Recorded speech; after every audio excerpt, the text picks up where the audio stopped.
राधे राधे। जय श्री कृष्णा। श्रीमद् भागवत महापुराण 10वें स्कंद का 54वां अध्याय।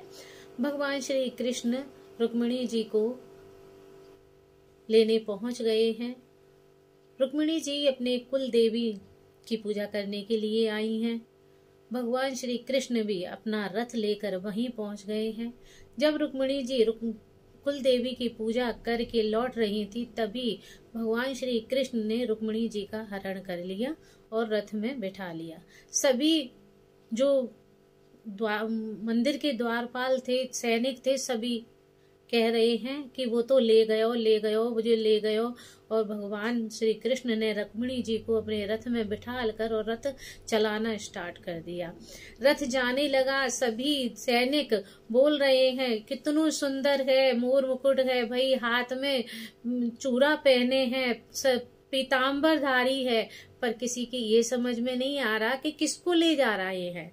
ये किसी को समझ में नहीं आया। बस ये समझ में आ रहा है ले गयो, पर किसको ले गयो ये नहीं कुछ समझ में आया। सहेलियां भी देख रही हैं और चुपचाप खड़ी की खड़ी रह गई हैं। उन्हें ये तक होश नहीं है कि भगवान श्री कृष्ण हैं और रुक्मिणी जी को ले जा रहे हैं। कोई को भी कुछ भी बिल्कुल होश नहीं रहा। भगवान ने सबकी सुध बुध बुला दी और रुक्मिणी जी का हरण कर रथ में बिठा के और ले जाने लगे हैं। कुछ समय के बाद सैनिकों को और रुक्मिणी जी की सहेलियों को याद आया है कि रुक्मिणी जी कहाँ गई। कि रुक्मिणी जी को तो भैया हम भी ले गए कृष्ण जी, अब ही तो लेके गए रथ में। अपन सब जने कह रहे थे वो ले गो। अरे कोई वो तो कृष्ण ले गो भाई। तो बे बाजी घर महाराज से कह बेखो, रुक्मिणी जी के पिताजी से कह बेखो कि वो द्वारकाधीश आओ तो ले गो, वो तो अपनी रुक्मिणी है।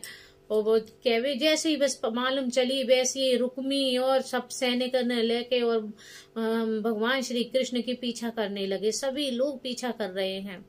जैसे ही भगवान कुछ दूरी पर पहुंचे हैं, वैसे ही सैनिक आ गए हैं। भगवान ने सभी सैनिकों को मारा है, सभी को मार गिराया है, सभी मार दिए हैं। और शिशुपाल चिंतित हो रहे हैं। सभा में ये सोच रहे हैं कि अब क्या होगा। भगवान श्री कृष्ण तो रुक्मिणी जी को ले गए, मेरा क्या होगा। तो जरासंध ने उनको समझाया है कि देखो मैं उनको 17 बार मारने गया था, 17 बार मैं पराजित हुआ हूँ, तब 18वीं बार मैंने उन्हें मारा, पर ये जिंदा होके कहाँ से आ गए ये नहीं समझ में आया मुझे। मैं तो मार के आया था इन्हें, पर कुछ समझ में नहीं आ रहा।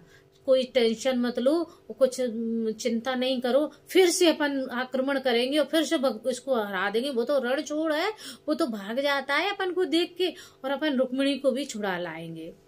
लेकिन भगवान श्री कृष्ण ने देखा कि उधर की जब रुक्मी की सेना और रुक्मी खुद भगवान श्री कृष्ण को मारने के लिए आए हैं और रुक्मिणी जी को छीन कर ले जाएंगे, तो भगवान श्री कृष्ण ने उनसे युद्ध किया है और युद्ध करके सारी सेना को मार दिया है। जब बारी रुक्मी की आई तो रुक्मिणी जी बोली मेरे भाई को मत मारो, इन्हें मत मारो, छोड़ दो, वरना दुनिया में ये हो जाएगा कि एक बहन के प्रेम विवाह की वजह से भाई मारा गया। आप इसने छोड़ दो स्वामी, इन्हें मत मारो। तो भगवान श्री कृष्ण ने उनकी करुणा देख करके अपने भाई के लिए और उसके भाई को छोड़ दिया, शिशुपाल को, उनको छोड़ दिया रुक्मी को और उन्हीं के दुपट्टे से रुक्मी को बांध के और वहीं उनके मुंडन कर दिया, तरह तरह की चोटी बना दी और मूछ दाढ़ी बना दी, मतलब क्रूप कर दिया। तो ये भी चिंतित हो रही हैं रुक्मिणी जी कि मेरी वजह से मेरे भाई की ये हालत हो रही है। इतने में ही दाऊ जी आ गए हैं। दाऊ जी कह रहे हैं क्यों लाली, क्यों रो रही है, क्यों चिंतित हो रही है। सब अपने अपने कर्मों का फल भोग रहे हैं। ये ऐसा ना करें, तुम्हारे पीछे नहीं पड़ते तो इनका ये हाल क्यों होता। चिंता नहीं करो, कोई बात नहीं है, चलो ये तुम्हारा घर है, ये जो सेना है तुम्हारे भाई की सेना को मार रही है, ये तुम्हारी सेना है। अब ये कृष्ण तुम्हारा है, हम तुम्हारे हैं और तुम हमारी हो, चलो घर चलते हैं।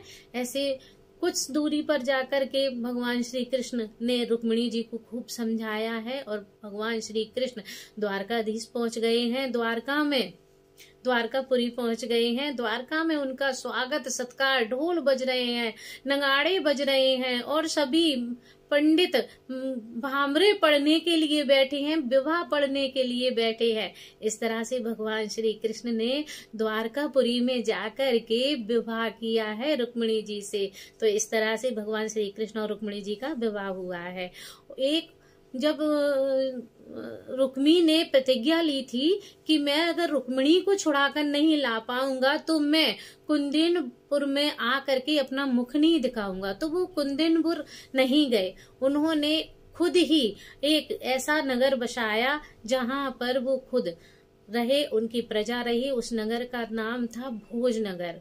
तो इस तरह से भगवान श्री कृष्ण ने रुक्मिणी जी को अपनाया। जय श्री कृष्णा, राधे राधे।